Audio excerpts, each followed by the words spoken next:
Tout d'abord, je vous souhaite la bienvenue au sein de votre université.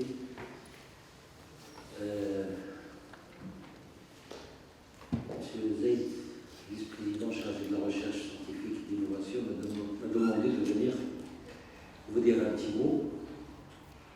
Et quand il s'agit des étudiants-chercheurs, je me dis, même si j'avais pris la route vers Rabat, je ferai un demi-tour pour venir vous voir et vous dire un petit mot, parce que je sais que demain, vous allez prendre ma place, vous allez prendre la place de M. Zeid, d'un certain nombre d'enseignants-chercheurs.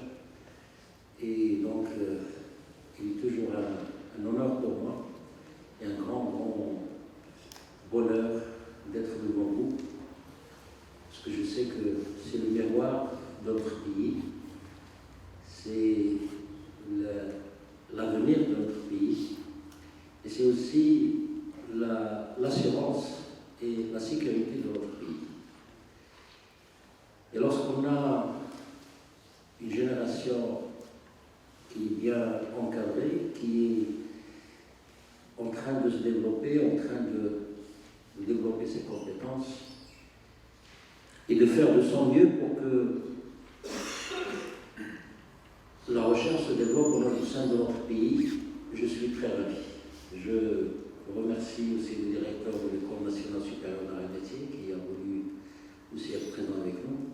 Et je sais que l'école d'ingénieurs au sein de l'Université Ismaïl a un impact très positif vis-à-vis de son rayonnement technologique, que ce soit au niveau national ou international. Mes chers collègues enseignants-chercheurs aussi qui sont parmi nous, qui témoignent de cette importance de veiller sur la qualité de la formation. Je remercie également nos invités qui sont venus nous encadrer et encadrer cette formation. Et là, j'ai à côté de moi Madame Lucia Chandi et Monsieur Khalid Charan qui vont animer avec vous cette formation d'LCVR qui est essentiellement dédiée à la production scientifique de qualité. Alors évidemment, l'encadrement des chercheurs ou du doctorant passe avant tout par des structures, parce qu'en fait, nous ne pouvons pas travailler à gauche et à droite sans qu'on ait ce qu'on appelle un plan prévisionnel futur. Et c'est la raison pour laquelle notre ministère avait commencé, je crois, vers les 2005-2006, à mettre en place le centre des études doctorales. Et à travers ce centre des études doctorales, on réunit ces formations doctorales et on réunit à travers ces formations un conseil qui gère au sein de chaque établissement le flux des compétences de la jeunesse marocaine dans le domaine de la recherche scientifique et technologique.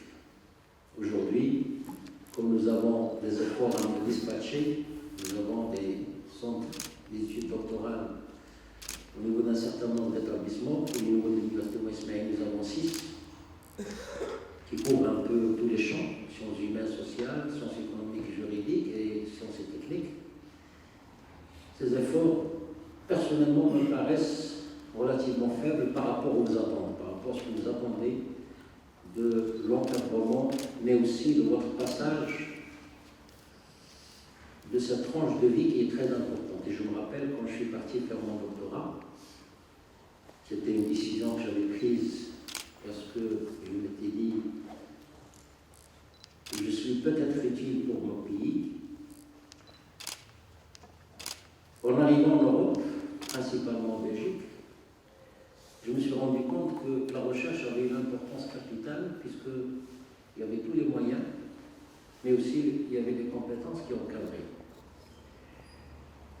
Tous ces paramètres existent au niveau national, dans toutes les universités marocaines, sauf que l'organisation, à mon sens, n'est pas efficace dans la mesure où on est en train de gaspiller nos énergies dans des centres qui sont éparpillés un peu partout, mais aussi on vous donne peu d'importance. On vous donne peu d'importance durant toute votre vie de recherche scientifique. que les enseignants-chercheurs, vos directeurs de thèse, ne veulent pas ou s'abstiennent de fournir un maximum d'efforts, mais parce que les conditions sont relativement difficiles. Et donc, une meilleure organisation ou une meilleure réorganisation s'est imposée. Et aujourd'hui, nous discutons, je crois qu'au niveau de l'Université Moïse Ismaël, on est très bien avancé, pour la mise en place d'un seul centre des études doctorales. On l'imagine comme étant un institut de recherche qui va réunir les compétences qui sont reconnues dans le domaine de la recherche scientifique, mais aussi les moyens matériels qui permettront à chacun de vous d'au moins être en contact à l'international avec d'éminents chercheurs pour échanger, pour savoir, pour voir ce que font les pays qui sont plus développés que le Maroc. Le Maroc est un pays qui est, comme vous l'avez senti, un pays qui est en voie de développement, qui a passé un certain nombre d'étapes qui sont très importantes.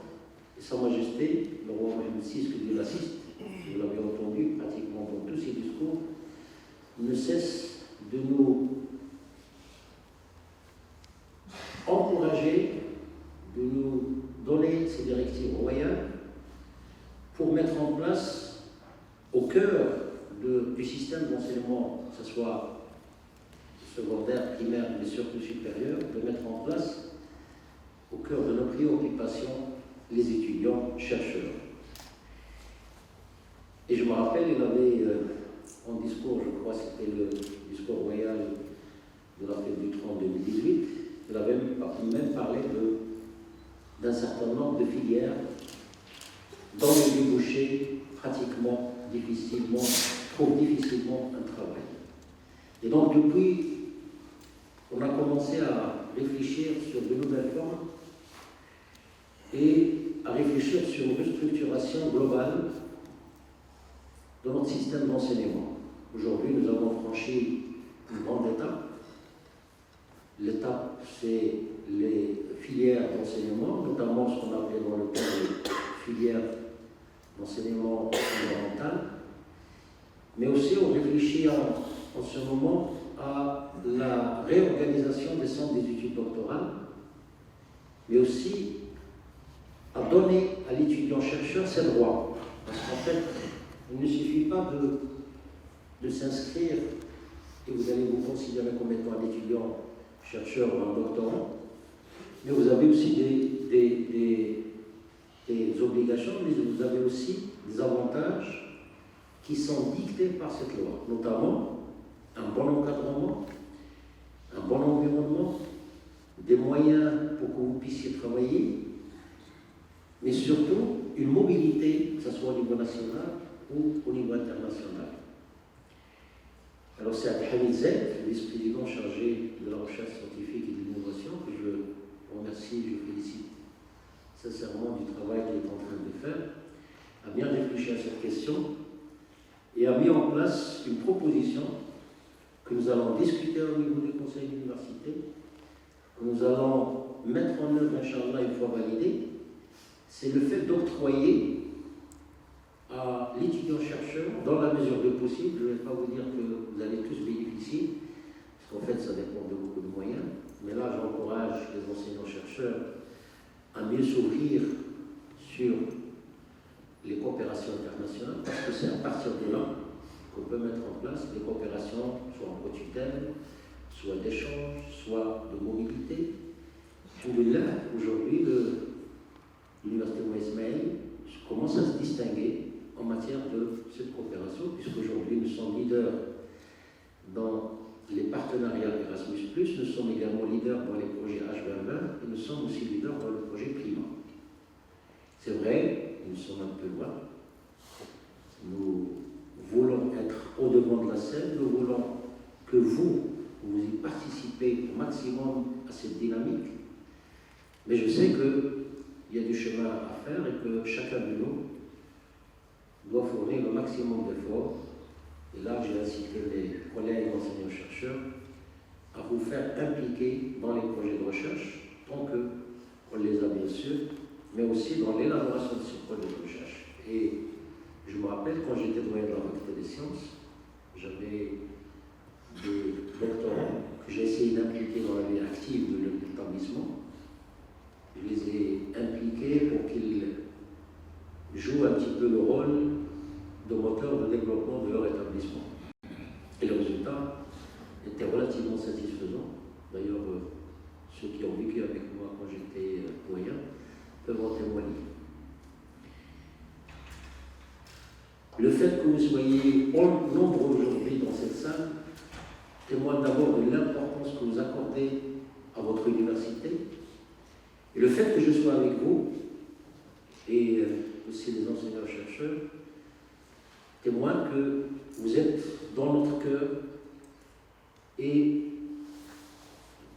nous faisons le maximum pour que votre passage de vie estudiantine en tant que chercheur ne s'oubliera jamais. J'espère que vous allez garder tout ce qui est positif.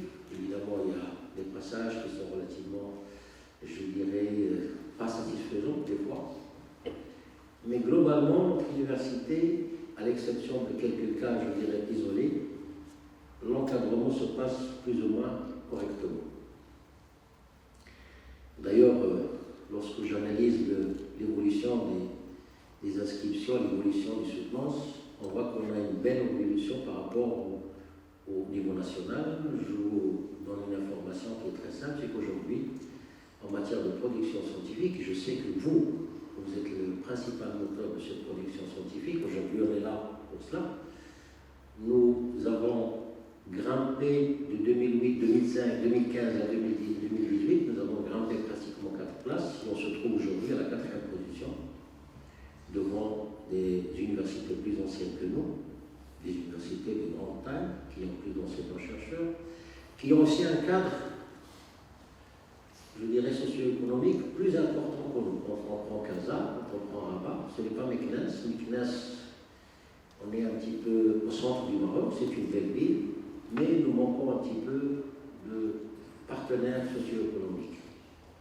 Grâce à l'ENSA, l'École nationale supérieure à les métiers, nous avons pu drainer 2 grandes sociétés, Yazaki et Delphi, d'autres, je dirais, grandes sociétés sont en train de réfléchir pour venir à Meknès, et ceci parce qu'ils ont trouvé des compétences qui pourraient les accompagner dans le développement de leur, je dirais, de leur économie de société.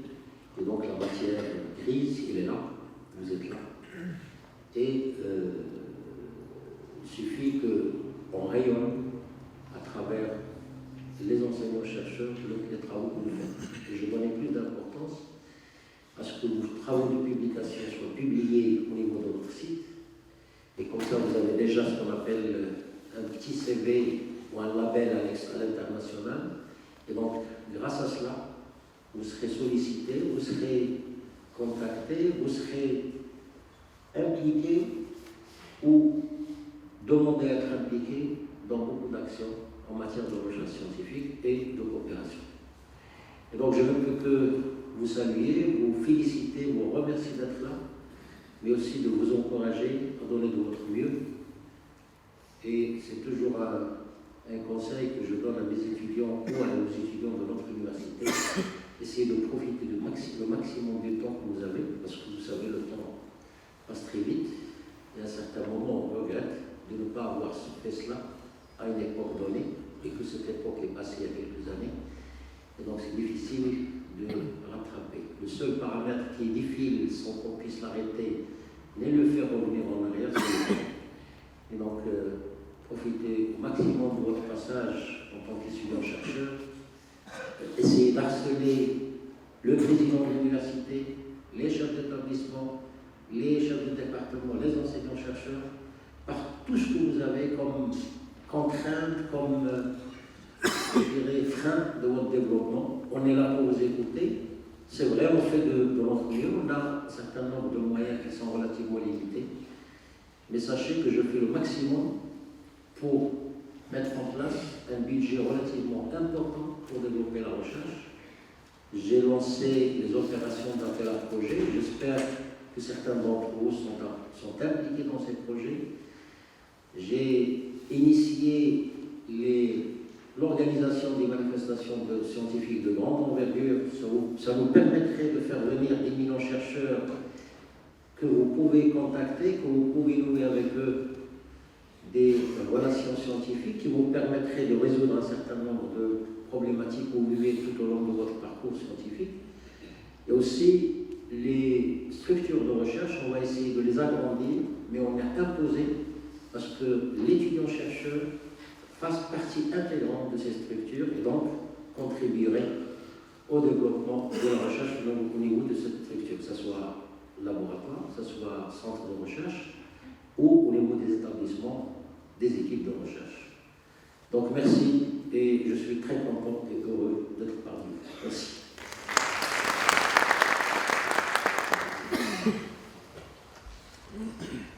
Merci, Monsieur le Président, pour donc, tous les conseils que vous venez de donner donc, à nos chers doctorants.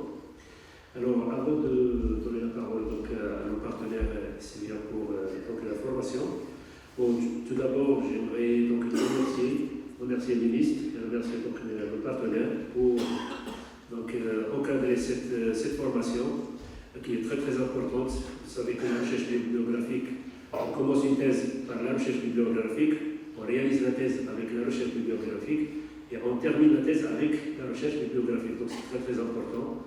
Les bases de données donc, qui seront discutées ce matin concernent pas seulement les sciences et techniques, mais concernent aussi donc, les sciences humaines, les sciences juridiques, les sciences économiques, etc. Alors j'ai deux choses à vous demander. Tout d'abord, essayez d'utiliser au maximum votre email académique. Donc ça c'est très très important. D'accord. Deuxième point, il faut consulter régulièrement le site de l'université. Parce qu'il y a beaucoup d'annonces qui sont données concernant les bourses, donc certaines activités, l'organisation de colloques, donc congrès, beaucoup d'activités qui sont partagées au niveau du site de l'université. Lorsque vous faites un tour dans votre page Facebook, essayez de jeter un coup d'œil, même quelques secondes, pour le site de l'UMI, de l'université, parce que c'est très très important pour vous. Et le troisième point, et le dernier point, c'est comme M. le Président vous a dit qu'au niveau, donc au sein du Conseil d'université prochain 2025, donc il sera discuté un certain nombre de points qui sont très très importants pour la recherche, et surtout concernant la mobilité des chercheurs et des doctorants à l'échelle internationale. Donc il y aura une rubrique, Inch'Allah. Je demande à M. le Président que cette rubrique soit assez consistante pour que tous les étudiants, au moins, arrivent à avoir une mobilité pour participer à des congrès à l'échelle internationale parce que c'est très très important cette expérience. Et je vous remercie, donc je donne la parole à nos amis donc d'Elsevier pour commencer la formation. Je vous remercie. Président et Monsieur le Vice-président, bonjour à tous.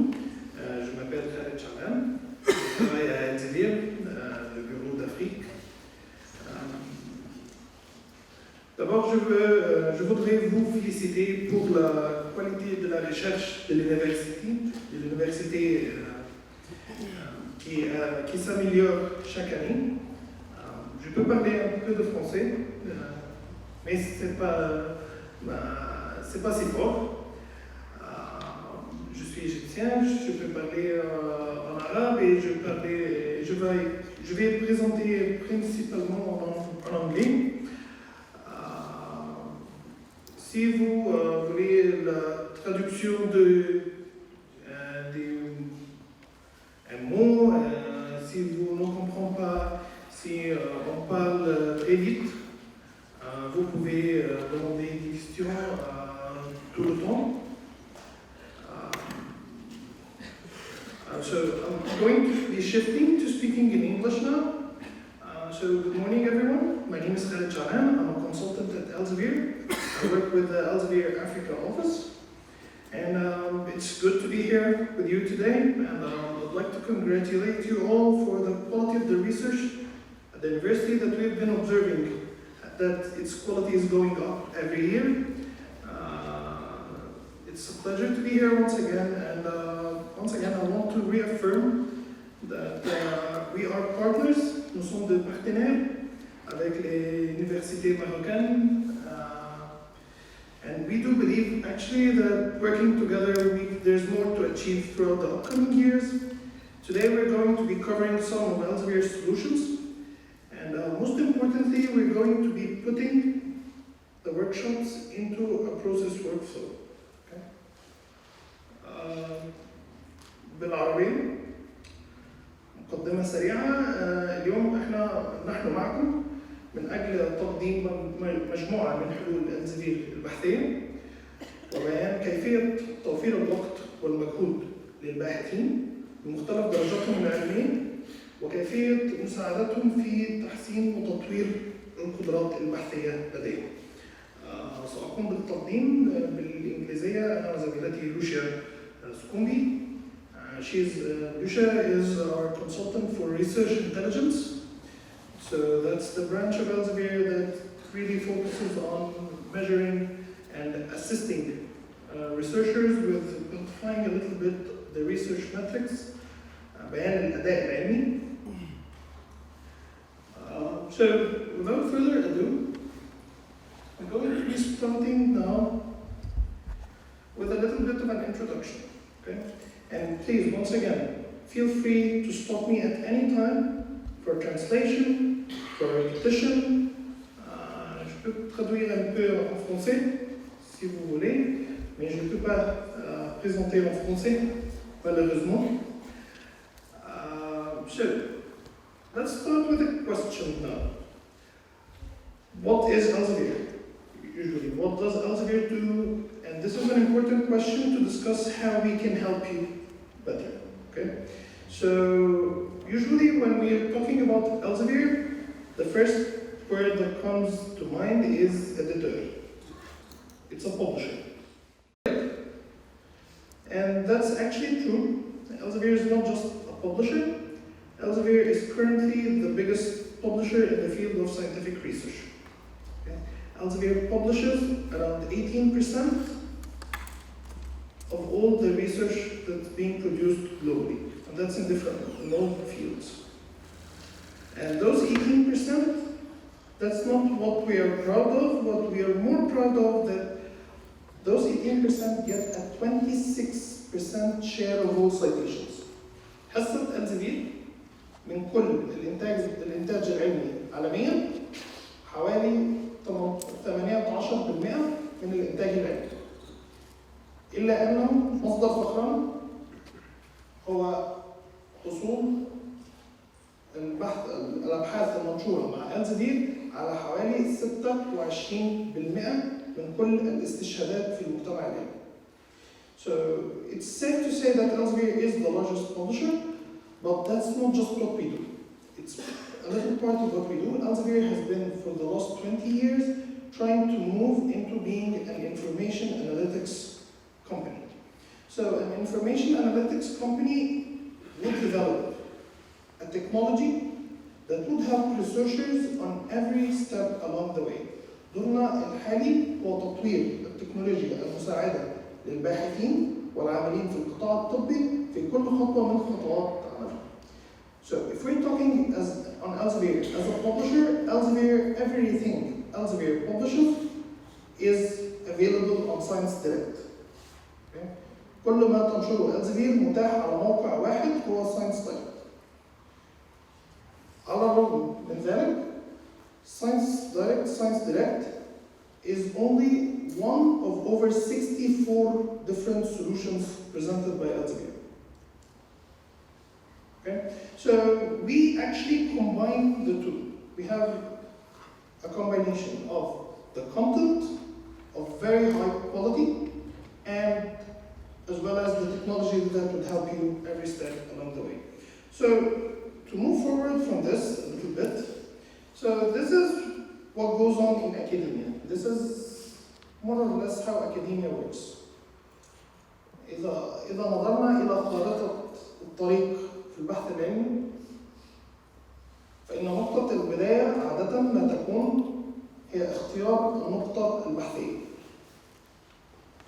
So to select a topic, one would usually ask yourself, how do academic people usually select topics? that's really an open question because there is always the academic freedom to select whatever topic you feel more comfortable working on. And this is part of the academic freedom anyway. However, that being said, there are some success factors that really determine how prominent your research is going to be and how successful that research is going to be, other than the actual research itself. So these are accompanying factors. هناك عوامل مساعدة على تحقيق نجاح أعلى من البحث العلمي تبدأ من اختيار النقطة البحثية ذاتها. بمعنى, if you're working on a topic that the academic community is not interested in, your chances of getting published and your chances of attracting funding from funding agencies become significantly lower. Okay?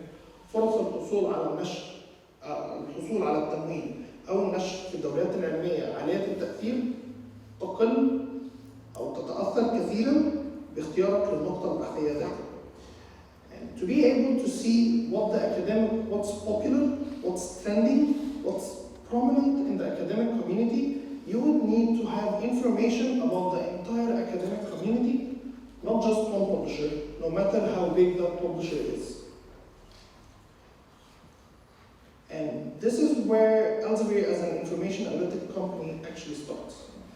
It started mainly with Scopus, and Scopus was built to give you information about the entire research community from all the publishers who produce quality content.